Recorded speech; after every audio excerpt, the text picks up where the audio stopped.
Here we go. How are you, Dan? Been a little while since I've seen you. They wouldn't let him leave. I'm doing very well. Good to see you. Nice to see you. You well? Yeah, nice to see you. So we're finally here, Dan. Does that mean that I'm the main event and Tarver's my undercard? Yeah, we could go with that. We could go with like that. I don't tell him that though, because he'll be back and he'll be sorting you out. Can't upset the Magic Man. No. We're finally here, Dan. Years and years in the making, and we finally hear Errol Spence Jr. versus Terence Crawford for all the marbles at 147 pounds. We're very excited, and I'm sure you are too. 10-7?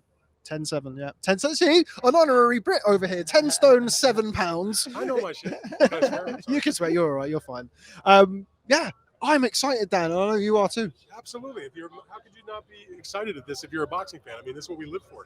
We've seen so many. We get fed so many bad fights or fights that are not necessarily bad fights, but it's not the fight where it's like the next best fight, but we don't get the best fight. So yeah, we waited a while for this, and then we all know the aggravation that everybody went through to get to it. But here we are. And these guys are both top. They're the two of the best fighters in boxing. They're undefeated. It's for all the marbles, like you said, in the weight class. I've been thinking to myself, like, because I've been asked about it also, like, and I've been covering boxing for a long time, and certainly I've covered, I think, pretty much every big welterweight fight that you can think of, like the really big ones, for over 20 years. My first big welterweight fight was the first Shane Mosley-Oscar De La Hoya fight, June 2000 in Los Angeles. And you go through and you tick through the boxes of the big welterweight matchups that involved Oscar and Shane and other Oscar fights. And then you have fights that involve people like Floyd Mayweather and Manny Pacquiao. And then even of this more recent generation of Errol Spence and Terence Crawford and all the other guys in between, whether it's a Keith Thurman or, you name it. There's been guys, Kell Brook. I've had a chance to cover most of them. And I don't think I can think of one that's bigger than this. I mean, there's been, like, when Thurman and Garcia fought, for example, Danny Garcia, I think that was a unification fight, my memory serves, and that was a big deal and had a huge crowd there in Brooklyn. But it was not like this. It wasn't for all the marbles. They weren't considered the two best fighters in boxing. That's what we have here. It's a rare thing. I hope everybody appreciates it. I was going to say, it's rare to get two fighters, two of the best at the same weight, isn't it? That's the I think you have to be, depends where you look at it, lucky and unlucky to have that in your weight division, like Leonard and Hearns had it, and obviously Duran moving up. Lucky to have those great fighters around your weight to cement your legacy. And this is not, by the way, where it's one small guy moving up or a guy that's untested in the division. Now, yeah, of course, Crawford had a lot of fights and won titles in smaller divisions, and Errol has been a welterweight his whole career. But and no one can tell me that Crawford's a smaller man than Errol Spence. I mean, they're pretty much the same size. Nobody's going to say Crawford's not a real welterweight. I mean, he's knocked out every welterweight opponent he's fought so far. Yeah, he's grown into the division, hasn't he? He's had those fights now. I feel like even when he stopped Jeff Horn when he came up, I still felt that was to do with the speed and the natural athleticism, but he still felt like he was a 140-pounder moving up to 147. But now we've had a few years of it. He does seem, I mean, he's posted photos of himself on the scales in between camp, and he gets heavy, and he seems like a lot more of a solid welterweight than we've seen in the past. I have finally come to the point where I mean, not that he wasn't, but it just never was something I thought about. Terence Crawford is a real legit puncher. Yes. That was not always my impression earlier. He got a lot of knockouts, but now he's knocking guys out hard. I mean, like the David Evanesyan fight, which was his last fight. That was a one-punch kind of spectacular knockout. I've seen him, just demolish a lot of other fighters. He's look at his record. Was he 39-0 with 30 knockouts? But he's knocked out all of his welterweight opponents. So that's pretty impressive as he's gone from 135 and now he's knocking out the welterweights. He gets such incredible leverage on his punches. He's got fast hands, and that's a real rough combination if you're the opponent. Barry, how do you develop? You notice it because some of the shots don't look devastating, but you can see they hurt him. He sort of turns it. He hits you with the front two knuckles. Really gets that leverage. He gets awesome leverage on his punches. And you see Golovkin dip down with a shot. He makes it obvious. I think when Crawford leans back and throws that long hook, he sort of does that. He sort of turns his hand over a little bit and gets that power. So yeah, you're right. He's not. Your first thought of him that he's not a devastating puncher. I don't know why that thought is, because he clearly is. Spence is a good puncher also, but a different kind of puncher. And then people look when I first say this, they what are you, crazy? And then they kind of think about it, and most people would agree with me. I look at Spence as like a Chavez kind of puncher. Julio Cesar Chavez was one of the all-time greats, had tons of knockouts and beat a lot of good guys by knockout. But he was not the kind of guy that knocked you out with one shot. No, yeah, he broke you down. He hammered you. That attritional bones. It made it pressure brutal. suffocated you, Yeah. So even in the famous example, of course, is the Melger Taylor fight, where he was losing every round on the scorecards, but he was beating him down and hurting him and messing up his face and, breaking him apart to the body. That's kind of like what Spence does. He doesn't get guys out with one punch like the way that Crawford has been able to do, but he beats you down and breaks you up. And so, is it going to be the possibility of Crawford with the big shot that gets Spence in trouble? Or is it going to be Spence going to be able to, do the damage and break him down slowly but surely? When you get to that last few rounds, the guy's got nothing left. I mean, that's what we're all here to see what happens. I don't know. Commercially, I spoke to Stephen Espinosa yesterday, and of course, we're riding the crest of the Davis Garcia wave, and Showtime are having an exceptional 2023. I think it's fair to say that, Davis Garcia was something of an anomaly. The fight happening at that time with the respective social media audiences that they brought to it.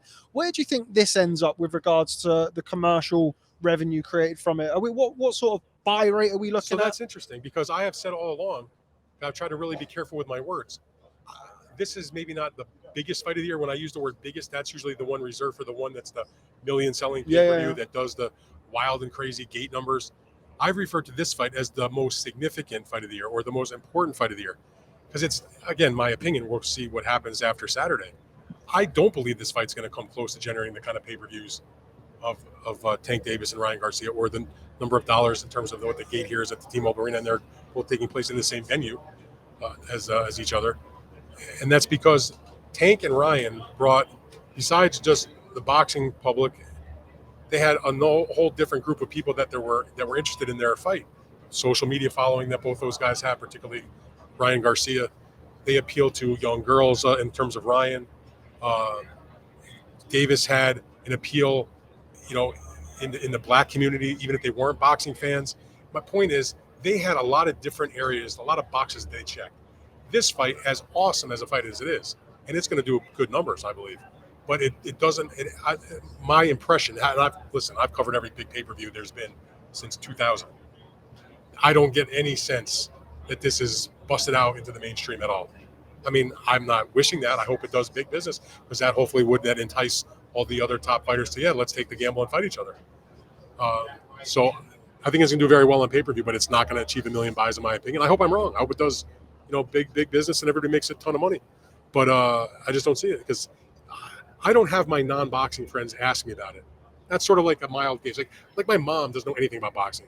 When I was covering Manny Pacquiao and Floyd Mayweather, she called me up. She said, "Hey, I just saw Floyd Mayweather on 60 Minutes.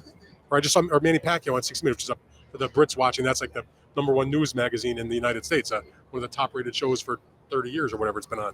So if my mom is telling me, hey, I know about Mayweather Pacquiao, other than the nonsense that her son might blather to her, that's more meaningful. I've had not a single, and even friends of mine that are sports fans, no one's asked me about this fight. I said to one of my buddies, I said, yeah, I'm going to Vegas on Wednesday for the fight. He goes, oh yeah, what fight are you going to? I was like, oh my God. Like, he didn't even know about it. He's, a sports fan of all kinds of sports, and he knows a little boxing. This was some huge fight. He would know Mayweather or Pacquiao. He knows when Canelo was fighting, that type of thing. So I don't feel like this fight is busted out. Part of it is because that's just not the personality that Errol Spence and Terence Crawford had. They're more laid back kind of guys when it comes to dealing with the fans, dealing with the media. They're generally respectful. They're not going to curse each other out. I mean, they have a little chirping going on. That's fine, but not the kind of thing that goes viral. Unfortunately, that's what the name of the game is today. They're just, they come to do their job. Yeah, I've been saying the same. Within boxing, it's the most significant fight for God knows. I can't remember since when, but yeah, within boxing. Pacquiao. Because, or I'll tell you what this. To me, this is probably, from an anticipation standpoint and the historical significance standpoint, it's probably the biggest fight since the first fight between Canelo and Golovkin. That's what Barry just said just before you came on. So great minds and all of that. So, and that was here also. So we agree. I was here although both those fights, and that the buzz for that fight was ridiculous for Canelo and Triple G. Canelo and Floyd and all those big fights. So again, we in boxing, the diehards, we know this is as good as it gets in our sport. I just don't get the feeling that everybody else knows it also, unfortunately. But it's still the fight the sport needs. That's, even though it won't do that, but it goes. I still think it. But by the way, no one's going to be throwing a freaking charity for these guys. They're all going to make millions of dollars, and nobody. And I have all respect for the fighters. Go make everything you can make. It's a hard sport, but nobody's entitled to make it. You got to earn it. And you earn it in the ring, but you also earn it outside the ring. Well, and Terence Crawford and Errol Spence, again, my opinion, have not done a great job promoting this fight. They haven't done. Floyd Mayweather did every single interview there was to do. He worked as hard at his media as he did in the gym. And that was important to him. And I'm not saying it has to be important to Spence and Crawford, but they clearly don't take it the same way as Floyd did. And that's going to be reflected in their paycheck. They're going to get paid, but they're not making the 25, the 35, the $45 million, the 100+ million, 200 for the Pacquiao fight or McGregor that Floyd was banking. But nobody has the right to do that. You gotta sell yourself every single event. Well, Floyd understood. If Floyd didn't sell his fights on his fights, I mean, if that makes any sense, he sold his fights on his personality, his life outside the ring. Because, I'm a massive Floyd Mayweather fan. I think he's absolute genius. But if you were just selling his fights and actually watching his fights, then all the people who bought it wouldn't. Only we would buy it. Right. That's the truth. So Errol Spence doesn't go around to strip bars and throwing money around and showing you his mansions. He shows you him like baling hay on his cattle, his horse farm, or with the cows he owns in this down home in Texas. Or if it's Terence Crawford about going to work out at the boys club in Omaha, Nebraska, or going to a Green Bay Packers game or something like that. They're just and there's nothing wrong. I'm not in any way downgrading it. They've got their personalities, and boxing is a lot about what the personality you can sell. And what fan base you attract, and I think everybody respects the what Crawford and Spence have done, but they don't have that outside the boxing notoriety that some of these other fighters we're talking about do. Well, sorry. No, go on, Barry. But I honestly thought if Crawford did get that money that he got for boxing Avanesian, it was 10 million. I'm told it was really about half that. But I was just about to say that, but you can half it all the time. Boxers lie about money more than anything else. Money and weight. But I thought, well, how is this fight going to happen? I didn't think it would happen because if he wants that money for that fight, what is he going to want for this? It's going to be, and for what the fight would generate, they can't say what would happen. But no one's going to take a loss on a fight like this. So I did, and so I was when it was made, I thought that's a gift from God because I couldn't see how they. But again, no one's going to be throwing them any fundraisers. They're both going to be well paid. There are going to be a lot of people that buy this fight. They are reaping most of the reward from that fight, whatever the gate numbers were, and that was one of the reasons why Crawford drove such a hard bargain in the contract, because he wanted to make sure that if the money was being spent, that his team had to say so where how it was being spent, because it's his money in essence. Yeah. So if they're going to spend, I'm making up the numbers. If they said we want to spend $500,000 on an undercard fight, they might object to that because that's too much on whatever they were offering. Yeah, sure. And the same thing, whether it was how many comp tickets can we give out? Well, why are we going to give out comp tickets? That's my money. Every ticket you give away, I'm giving them part of my pay. So, again, there's obviously some comp tickets, and they're spending money on the undercard, but it's just a matter of they wanted their say of how much. Let's come up with a budget ahead of time that we can all live with, instead of being dictated to by a promoter and say this is what we're going to spend. When this is how much left in the pot to share. Exactly, it's his money also, just like it's Errol Spence's. Onto the boxing side of things. Now we've discussed the commercials. A lot of the discussions around this is about who could be potentially the pound for pound #1 fighter in the world. We've just seen Naoya Inoue produce a mesmerizing performance over in Tokyo. Does the winner of this fight become your automatic #1 pound for pound, or does it matter on the manner of victory on Saturday night? I don't think it's anything automatic about it. I mean, if a guy gets his hand raised and it's a bloody murder about it being a bad decision or something like that, or it's hugely controversial, or maybe they win the fight and they scrape by and they don't really look good and they get knocked down and this and that, I think a lot of people gravitate towards it anyway. But I do suspect that if it's a straightforward win where there's no funny business or people crying robbery or anything like that, or an early stoppage if it comes to a knockout, and whoever wins legit, whether it's by knockout or by decision, to me, then that person probably should be #1. And I have massive love for Inoue. I've been watching Inoue since before he ever won his first title, getting DVDs from Japan back in the day. He's a great fighter. I mean, a historical kind of fighter. But again, I'm not trying to downgrade or denigrate anybody. It was Stephen Fulton, who's a good fighter, but his resume was basically 3 fights. A win over Angelo Leo, which was like, okay, good win, get a title. A win against Brandon Figueroa in a unification where a lot of people thought he lost. Yeah. And then another win over Danny Roman, who was a good fighter and a good boxer and had titles, but wasn't the best version of Danny Roman. Exactly. This fight, it's a totally different ballgame. I mean, yes, Inoue was moving up, and the way he did it was impressive. And here's the point. I'm not knocking either guy, but when it gets down to it, you have to make that very tiny differentiation between one guy or the other. If I see Errol Spence or Terence Crawford come out with a clean win, they're having done so against a much greater grade of opponent, in my opinion, than what happened with Inoue against Stephen Fulton. Again, I would probably put the winner number one and Inoue number two. I mean, is that something that people are going to cry bloody murder over? I mean, I saw all these people after the Inoue fight, which was a great performance, obviously. He's number one. I'm like, guys, do you remember there's a big fight Saturday? I mean, boxing fans are they? It's so fickle. They Such got a fickle a memory sport. of like 30. It's like of a net. You know what I mean? Sometimes. I was saying he's never won for 4 days. Yeah. Yeah, the fight's on Tuesday. How about we just take it chill? Let's wait until Saturday, if you can possibly do so, and let's see what happens. That's what I'm going to do. What a week for boxing, by the way. I mean, it's one of the most amazing weeks of all time, in my opinion. We suffer for a lot in boxing and fights that we want, that we have to wait for. I mean, we've had to wait for this, obviously, but we've had a hell of a week this week, and it sort of makes up for some of the.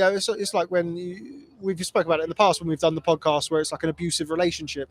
I think this week the abusive partners has bought us some flowers. Barry. Well, boxing's the weirdest thing. It's like your first true love.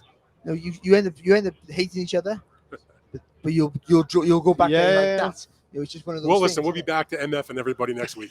yeah.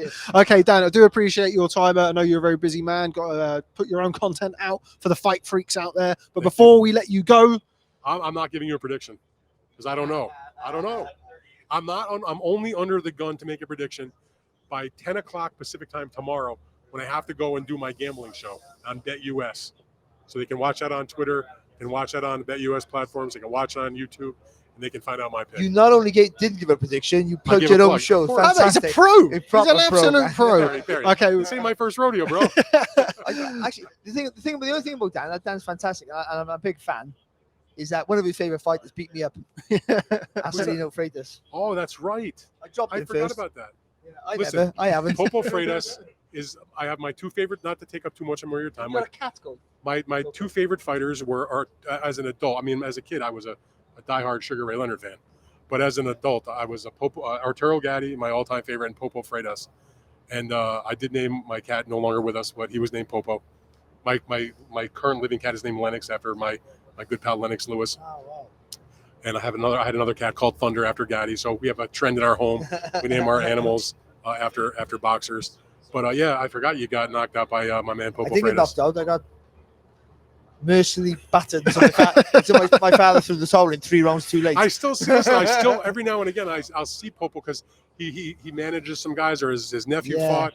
I see him around a couple times here and there, and sometimes through the miracles of translation, we'll message each other, direct message on Twitter. The same thing, yeah. He's such a lovely guy, and he's living his life, and it's nice to see. Actually, he's such the fiercest in his prime.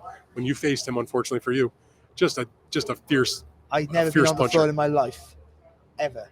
Like the level you box at, I understand that, but I thought I had a decent chin, and I did. You knocked me down 6 times. I got up 6 times, but a lot of guys didn't get up. The first time he hit me, I literally wanted to go, hang on a minute, something's happened. This is not right. And you fought him at 130, right?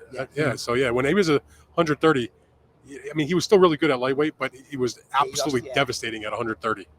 He was something special. When he beat Casamayor to unify. What a win that was. So I mean, he didn't knock him out. No, he won the way nobody thought he could by a decision, and he knocked Casamayor down, but he won close, but he deserved that win. And like I said, one of my all-time favorite fighters. People think I'm weird because I get to see all these great champions for all these years. There's certain fighters that have they resonate with you. I was going to ask you, but if you do see him again, can you ask me for my ribs back? Because I've lost them. I've had to walk the stairs since. Okay, well, Dan Rafael, thanks very much for joining us here on Boxing News for a very live, very special edition of the Boxing Show. My pleasure. Before we let you go, I kind of alluded to it earlier. I know you have your weekly Substack and your Fight Freak stuff. How can we keep up with what you're doing? The Substack is pretty much every day. That they can just go on danrafael.substack.com. It's a newsletter, so you can either read it on the website, or if you take 3 seconds and put your email address in, it'll come directly to you. You can set up the news alert on your phone. A lot of it's free, but I also got to make some money, so there's a paid subscription for it also. Lots of people subscribe, and I appreciate it. It helps pay the freight when I come out to cover these fights. I'm writing every day, and I got my podcast. You guys do a great job, and there's a lot of guys in this media center and gals that do great jobs with their podcasts. My partner, TJ Reeves, and I, we do our podcast twice a week, Big Fight Weekend. and the Fight Freaks Unite recap. We do it every Thursday. We just taped one earlier today for the preview, and we'll do one again after this fight to come out late Sunday. We've been doing that for the last about year and a half, and we have a great time. There we And go. that's on all the podcast platforms, your Spotify, Google, Apple, all that. There we go. There you have it. That's where you catch up with the latest from Dan Rafael. So Dan, always a pleasure. Thanks very much for stopping by, and I'm sure we'll catch up with you soon.